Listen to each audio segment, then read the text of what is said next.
Assalamu alaikum and a very warm welcome to our first this evening. The Centre for the Study of Islam in the UK at Cardiff University is conducting one of the most detailed and rigorous studies ever undertaken of British Imams in the UK. Joining us tonight to tell us more about the studies, a lecturer and researcher in British Muslim Studies at Cardiff University. He's also the principal investigator of Understanding British Imams. So please welcome Dr. Riyaz Timol. Assalamu alaikum and welcome. Wa alaikum salam. Listen, just to try and make life a little bit easier for you and the viewers, we've got a brief introduction clip about this particular survey, because it is not only the first time it's been done on that scale, but just for people to understand. So we've managed to pull something together, inshallah, and this is what the survey is about. Okay. Have you ever approached an imam for help or guidance? If so, what was your experience? What do you think the role of imams should be in modern Britain? How much should an imam be paid? How important is it for the imam to engage with wider society? These are some of the questions being explored as part of a new nationwide community survey. Assalamu alaikum wa rahmatullahi wa barakatuh. My name is Dr. Riyaz Timol. I'm the principal investigator of a major 3-year research project called Understanding British Imams, based at Cardiff University. Entirely funded by the Jameel Research Programme, the study is community-focused and completely independent of government. In the past 2 years, we have surveyed more than 2,000 imams and interviewed another 40 imams all around the country. Now we are turning to the British Muslim community at large with a new survey. We want to hear from women and men from all walks of life and backgrounds, whether you regularly attend a mosque or not. What can your community do to help the imam do their work better? Should the imam's salary be more or less than ministers of religion in other UK faiths? How well do you feel the imam caters for women's needs in your community? And many more questions. Your answers will be vital to British Muslim organisations and educational institutions, and recommendations will be presented back to Muslim communities to support their development. Rest assured, everything you say is anonymous and confidential. So, please take some time out to complete this survey.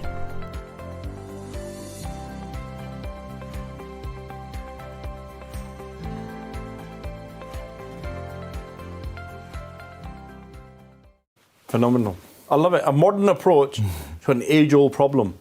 You know, just simple things like what should the imam be paid? I mean, I remember seeing an advert, and it was for the imam of the Blue Mosque in Istanbul. And it spoke about all the qualifications. He should be good looking. Like, wow. That means because we've gone backwards, haven't we, sadly? You know, the qualities of the imam as they were after the time of the Prophet ﷺ in many other eras was phenomenal. I mean, he was well paid, looked after. I was Sheikh Zahir Mahmood at the weekend, and he was just saying, you know, suddenly now the imams are at the bottom of the ladder. We don't expect them to have, but when it suddenly comes to the deen, we want our children to be there. How important is this? Because, you know, we really need to turn this around, don't we? I mean, one of the things that our project is hoping to do is to document for the first time the actual working conditions of the imams. And so, I mean, the survey, which the video that you showed was about the survey, but prior to that, because it's a 3-year project, we're actually in the 3rd year. In the 2nd year, we conducted 40 interviews with imams up and down the country. So nothing has been done on this scale before. It's an unprecedented data set that we've generated. We've spoken to imams of all walks of life and all kind of schools of thoughts and backgrounds. And we've documented kind of their journey to the primat, what inspired them, what motivated them to actually become an imam. But also the working conditions in that, you know, if you wanted me to summarize it in a single sentence, I'd say they're overworked and underpaid. And very often they're undervalued and underappreciated as well. 100%. And because when I look at adverts for church leaders, ministers, priests, they've got the house next to the church, the working conditions are phenomenal, they've got time to go and meet the flock, as they say. It's a completely different contrast, isn't it? Yeah. I think in the UK, the kind of imam sector, if you want to call it that, the imam sector is in the private sphere.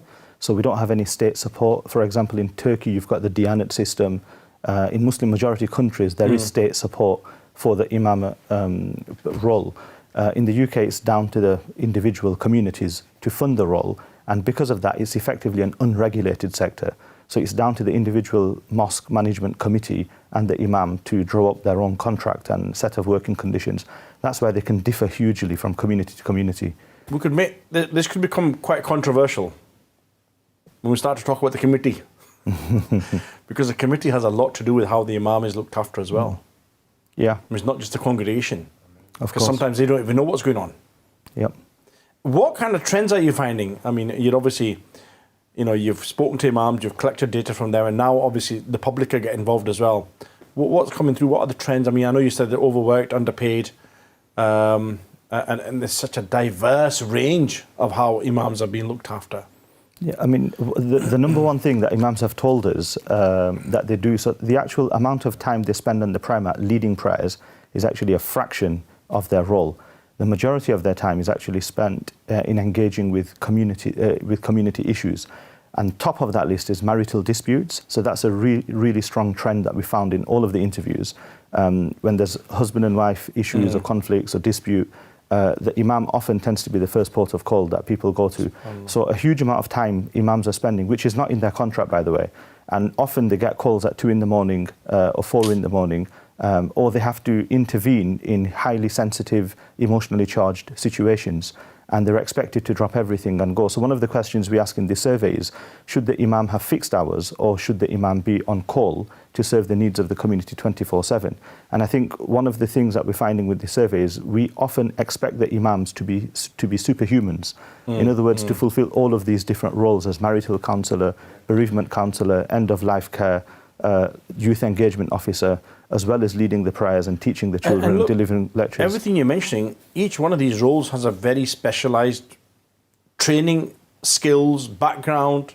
My wife's a relationship counsellor, took her years to get to there. Our sister Samia, who's coming on shortly, she's skilled in her particular area.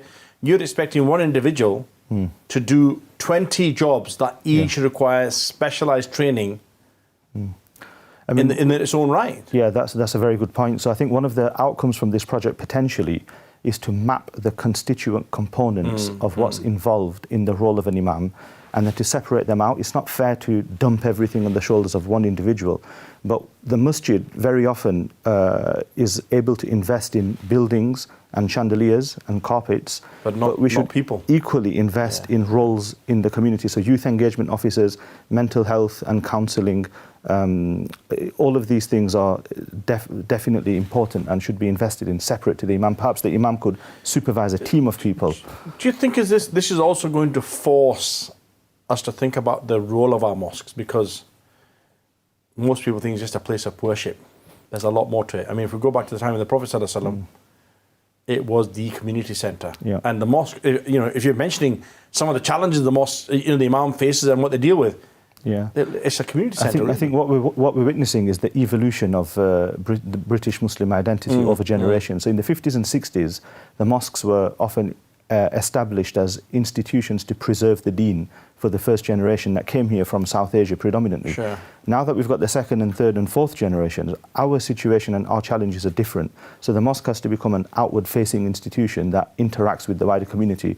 We should make people feel welcome to enter the mosque, and often the imam is the person that welcomes the person and explains the religion to them. Where are you now on the study? Because you said you're in your third year. What's the background and where are we going? So we've finished the interviews, 40 interviews with imams around the country. We also surveyed, as you saw in the video clip, more than 2,000 imams. So that was the first survey that we launched in the first year. Sure. We're currently on the final phase of data collection, which is a second survey that we've launched. It's different to the first survey because this one is aimed at the British Muslim community at large. So anyone who basically has had any experience, male or female, of interacting with an imam, we'd love you to complete this survey. So this is being supported by Cardiff University. It's based at Cardiff University. It's a Cardiff you're in University charge, project, so to speak. You're the head doc, mashallah. And what do you expect once it's finished? What do you think is going to happen next? Well, one of the things that I'm very keen to do is to make sure that the results and findings of the project are not locked away in the ivory towers of academia, but they actually have a real impact at the grassroots of British Muslim communities. I think it's important that the findings, for the first time, will have an empirical evidence base to actually document the issues, but then how do you translate that into action? So that's a kind of post-research stage. But one of the first things we did when I started this project is I reached out to some of the key Muslim representative organisations like the Muslim Council of Britain, Faith Associates, MINAB, the BBSI, etc. And all of them are part of our advisory panel. So I think the next conversation to have once we've got the findings is how can we translate these findings into meaningful impact and making a difference at the grassroots of British Muslim communities. It's no good kind of documenting that imams are overworked and underpaid if we don't actually translate that into action. So we actually make a real change in the working conditions. And the survey is called, what's the title of it? This is, in fact, this is called the community survey. Understanding British Imams is the name of the project, and this is just called the British Muslim Community Survey. And you could just find it by searching online for Cardiff University British Imams, and just give us your views and your experiences and your thoughts about a lot of these issues. Completely anonymous, completely confidential, and it's completely independent of government as well. So a lot of people think, why are people asking these questions? But we want to do it because it's a community-led study in order to understand needs of our communities. Okay. We would really look forward to getting you back on once the survey's been completed and find out what the results were like and also what the next steps are going to be like. In the meantime, Jazakallah khair for being with us on a safe journey back up to Preston. Thank you. Lovely to be here. Jazakallah khair. Brilliant. Right. Okay, it's time for a short break of the evening. We'll be back on the other side of this.